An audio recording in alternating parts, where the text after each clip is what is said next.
Years ago, after I retired from the Air Force, I'm originally from Wichita, Kansas. Joined the Air Force when I was, I think, 23. And spent 21 years in the Air Force, traveling around the country and the world. Normally when you think of the Air Force, you probably think of someone who works with planes, but I actually worked in accounting and finance. And I did that for 21 years. I actually taught accounting and finance for seven of those 21 years. And so I'm used to managing large budgets.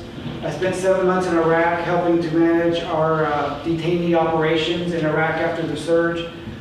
We took it over from a couple Army artillery guys who didn't know anything about finance, and everything was a mess. And me and two other Air Force people went in there, and basically we got everything in order, made everything accountable so we know right where all the money was. I did something very similar to that in Pakistan. We took over from a Marine who was very sharp, but he wasn't a finance troop. And we took a $1.5 billion project and or program, annual program, and we got everything in order and basically drastically improved the process. So I'm used to dealing with large project or large budgets and finding innovative ways of managing them in a more efficient way. So after doing that for 21 years, we decided, it was time to retire. Want to do something else. So we had to think about where to go. And kind of like, I think probably several candidates, maybe all of them. I had briefly been in Pensacola while I was in the Air Force many years ago to take a class out at Naval Air Station. And it had kind of made an impression on me that this seems like a real nice place. And my wife had never been here, but we decided we'll take a chance on it. What I really wanted to do when I retired was teach high school history. I had my history degree, and what I wanted to do was go up to UWF and get my master's degree because they have a good program up there. So that kind of also led us to Pensacola. So the last couple of years, I've been basically renovating our little house we bought in Warrington, getting that livable, and going up to UWF to get my master's degree. I don't actually have a master's degree yet. I'm basically one credit short, which I would have done by now, but I've been kind of busy the last several months. So that's how I got to be here. That's what I've been up to the last several years. Obviously, all the experience with accounting and finance and being a budget analyst in the Air Force would prepare me for being a county commissioner. But I think what might actually prepare me more is the studying history, because I have lots of experience going into something with a new subject. I wrote a 30-page research paper on the plague of Justinian. I didn't know anything about that. I had to get in there and look at all the source documents, do a lot of research, figure out, look at contradictory evidence, and then come together with a final conclusion that made sense, that factored into everything, and be able to communicate that in a way that would make sense to me. So the combination of being a budget analyst and also studying history, I think has prepared me well for this position. So I decided, I never planned on doing this. I'm probably the least likely candidate for an office of anyone running this year. Even at the start of this year, I had no idea I was going to be running for an office. But I started thinking about it, and I know Doug works very hard. He's probably the hardest working guy on the county commission. I'll give him that benefit. But I saw that maybe we needed a new direction, and I saw a lot of other people felt the same way.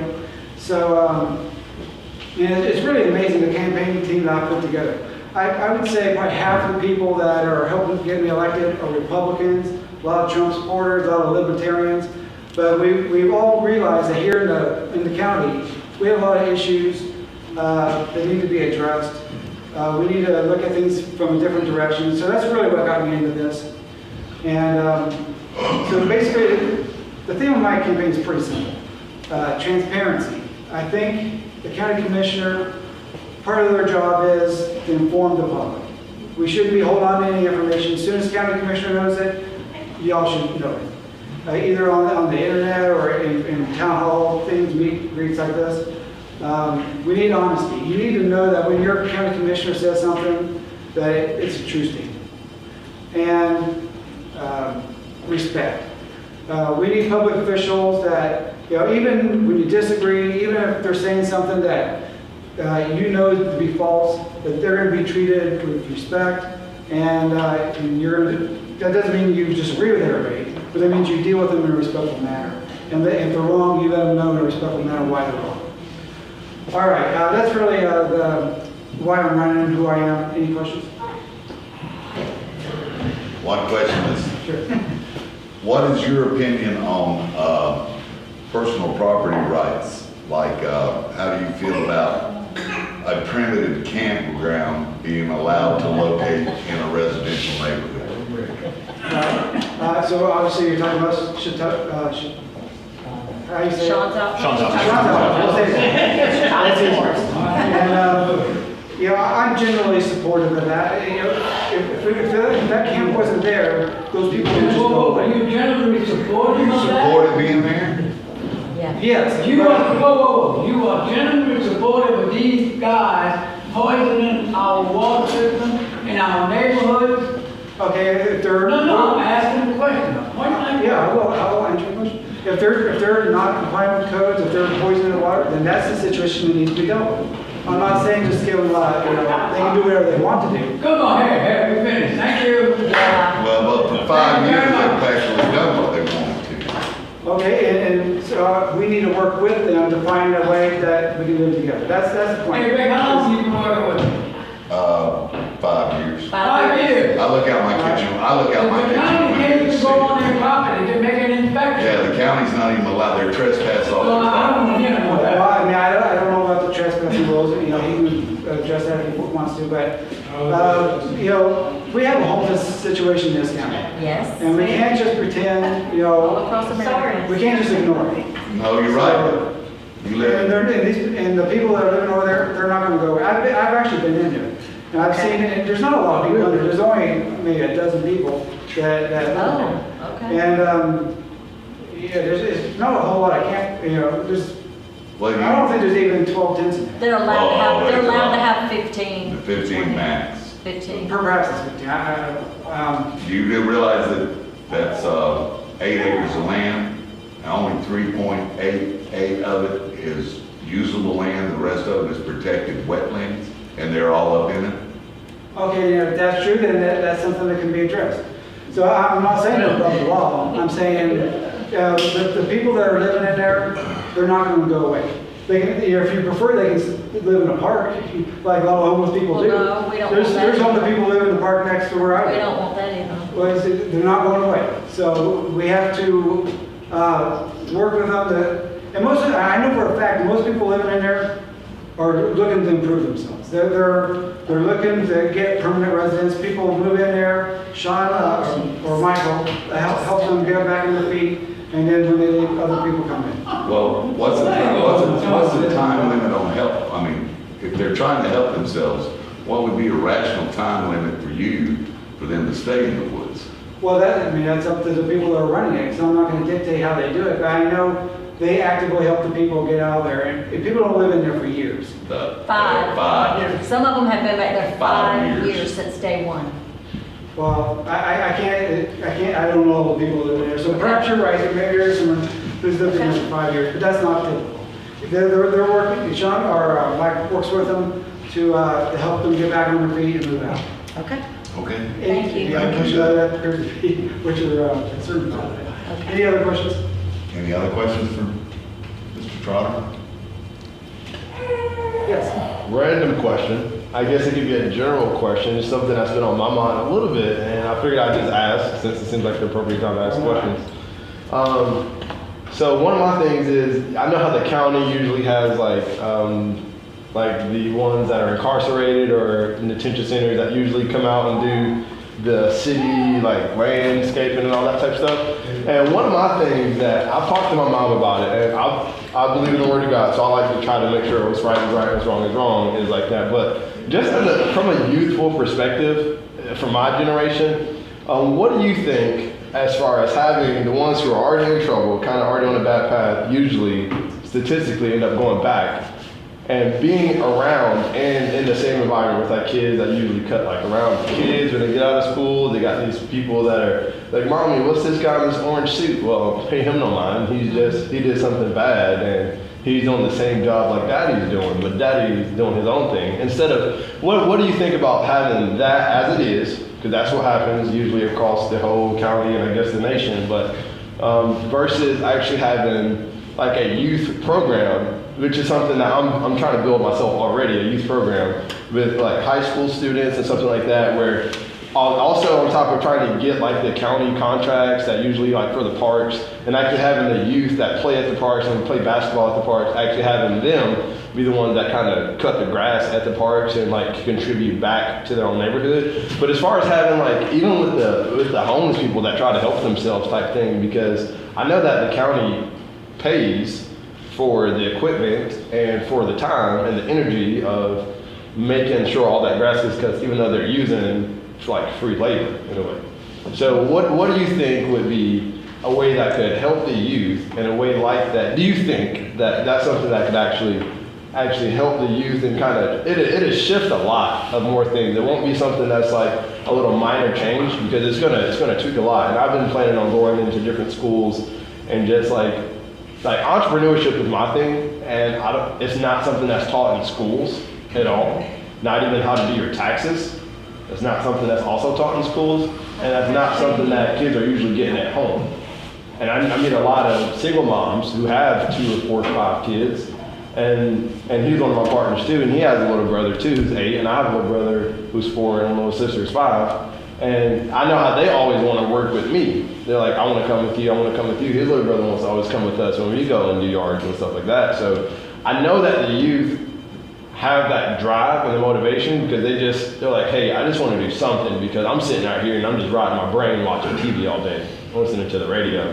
So I know a lot of them want to do stuff, and I talk to them and they're like, hey, just let me know. Like, it's really up to your mom, but I'm not in a position to have something like that. And I want to get on with the Big Brother and Sister program, but I was thinking starting up in the beginning of the year to do that, because I'm a single dad, 2 kids, staying with my mom, and Lord, thanks for my mom.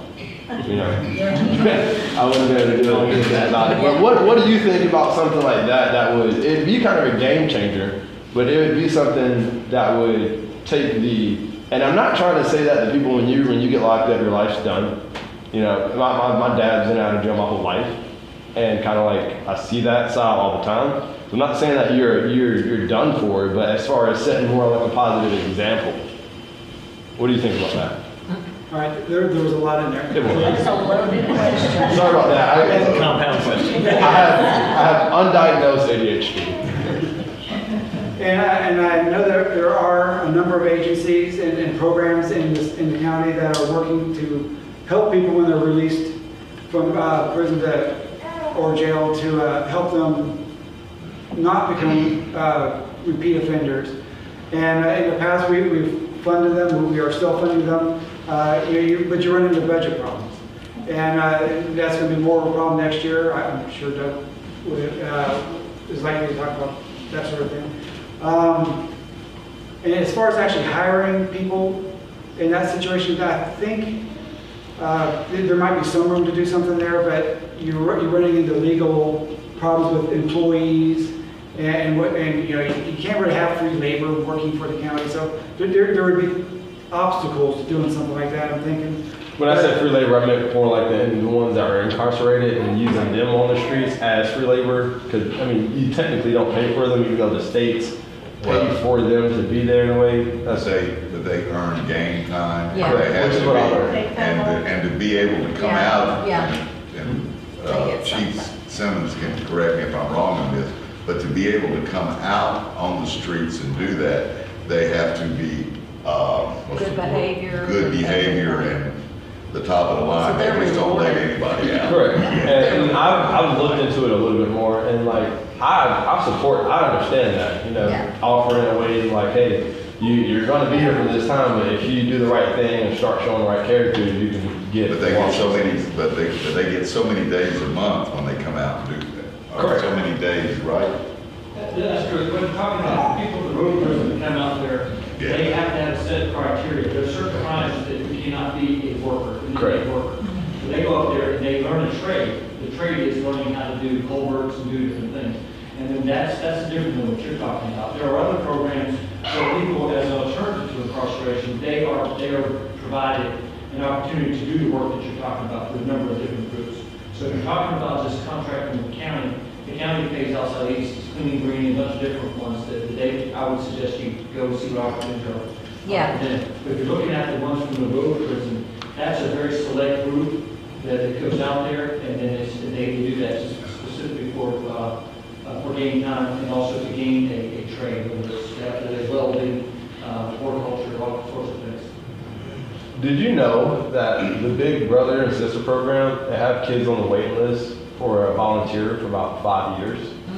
For one to actually like volunteer, some of them go longer than that. That's like, when I was young, we used to go to Big Brother and Sisters, and our society has just fell away from things like that. It's like the Neighborhood Watch.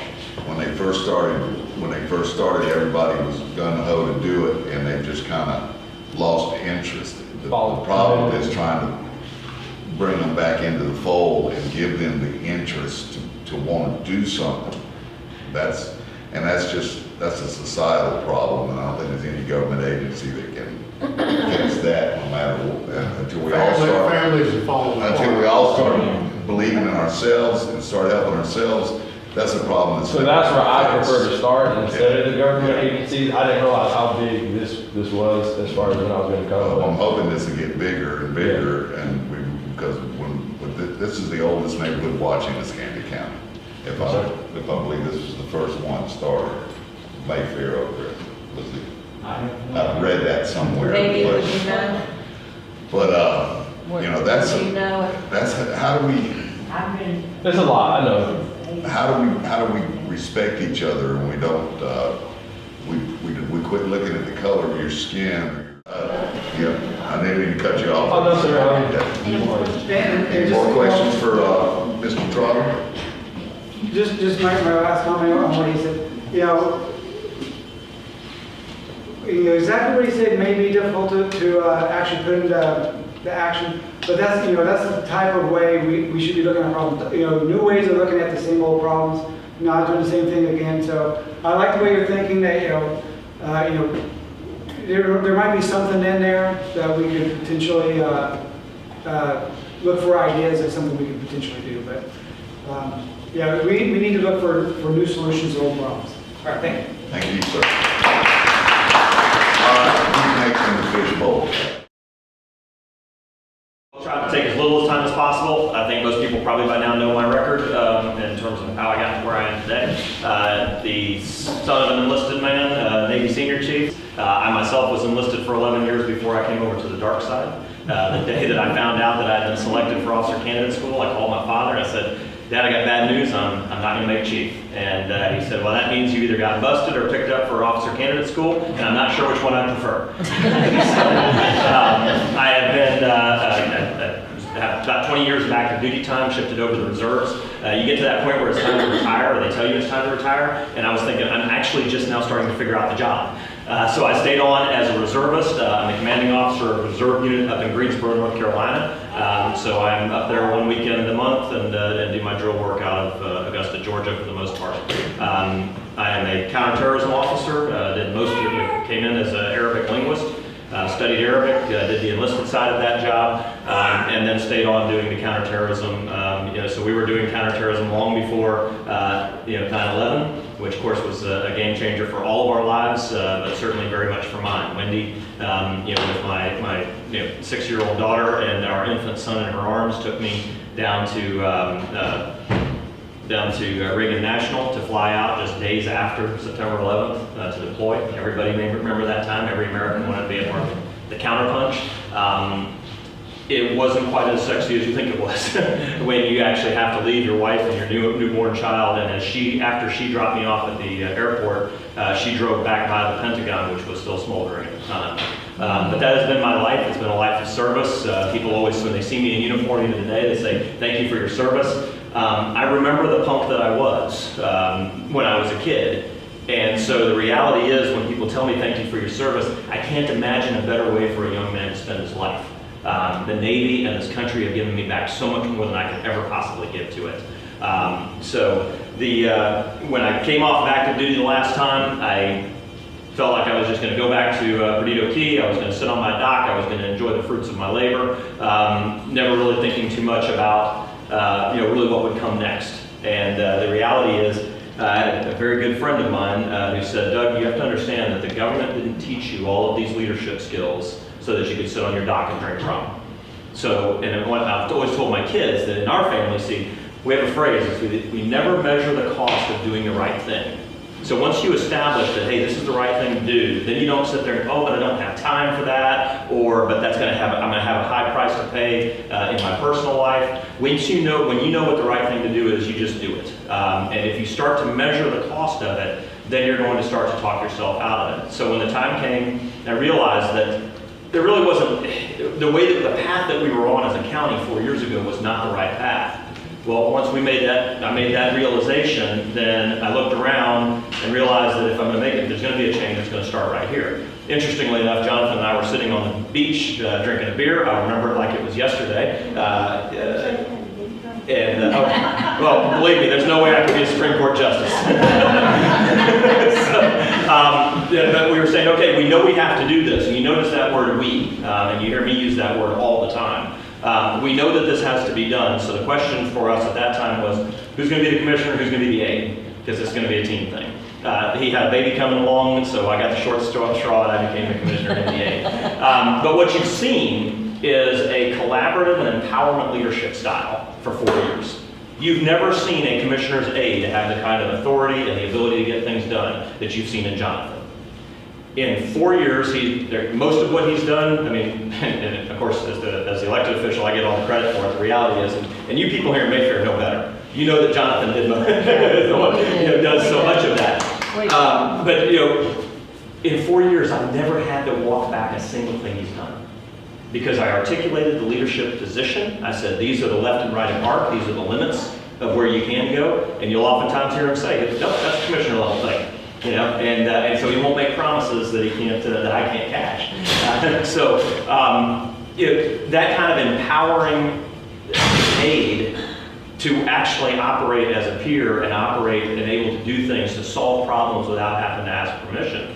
That's exactly the same kind of leadership that you've seen throughout the county since I came on board. It goes down to something like empowering citizens to work in their own neighborhoods, empowering the neighborhood watches. And how do I best empower a neighborhood watch? Come to the neighborhoods in which you've seen. Times that I can't be here because y'all hold yours the same time that Myrtle Grove does, then Jonathan is here. But the other way that we absolutely have got to that commissioners can empower this county to do better is in the decisions that we make with your money. Neighborhood watches can do an awful lot of things. You can be the eyes and ears for the sheriff's office, and you know that because that's why you exist. But what you cannot be is you can't be the muscle, and you can't be the feet and the arms and the hands. Only those guys in uniform that are deputized to do so can. Right now, folks, we're about 40 to 60 deputies short of what we need to keep this county safe. Okay? I am proud to say that during this 4 years, one thing that you've always gotten out of me is 100% support for increasing the sheriff's budget to get to that point. We're not there today, and we had a really good fight over it last year, in which we ended up doing the right thing. Well, it's often said, some European general once said, you can always count on the Americans to do the right thing after they've tried everything else. Yeah. Well, we did the right thing after we tried everything else, and we funded the sheriff's office an increase of $9 million over the next 4 years. But folks, let's be honest about what that is. All we did was fix some of the sins of the past. That does not hire one additional deputy over what they've had on the books. Okay, so we need to keep that fight up. We need to keep, and it doesn't need to be a fight, we need to keep that work up. That's the right word. So this job comes down to two things, and that's public safety and infrastructure. If you're not doing those two things, then nothing else that you do in this job matters. Public safety and infrastructure. Well, here in, and gosh, I hope I get some of the same questions that that were asked, because those were great questions. You guys, I'm a little bit nervous, and I know that you guys don't see me nervous very often, and so here's why. Lois Benson's kind of one of my mentors. So when I first started to run for office, of course, the normal, I'm serious. One of the things that they tell you have to do when you go to run for office is you go and you talk to everybody who's currently in office, because teamwork starts on day one.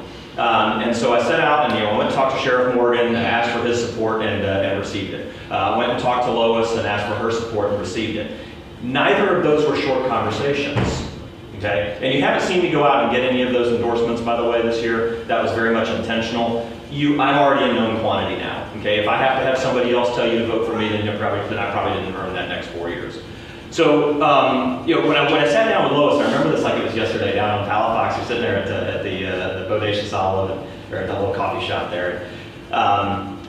She said, so she goes through all the normal questions. Are you raising money properly? Do you have all the, you know, basically, because I mean, she was in the legislature over in Tallahassee back when it was a boys club, okay? So if you're not scared of Lois, if you're not an elected official and you're not scared of Lois, you don't understand how things work. So she sits down, she goes through all those questions, you know, and I got the right answers for all this, and then she said something that was profound to me. It actually changed the direction that I took in the campaign the first time around, and directed, and how I've led. She said, the reality is that you win this race based on Perdido Key, Gulf Beach Highway, and south of Barrancas. That's where all the votes are in the Republican primary, and you know that's all well and good. But you will judge your caliber as a commissioner based on Mayfair, Myrtle Grove, Warrington, Brownsville. Because anybody can be successful at the problems and the issues that exist in those other places. But truly, if you're truly doing this job,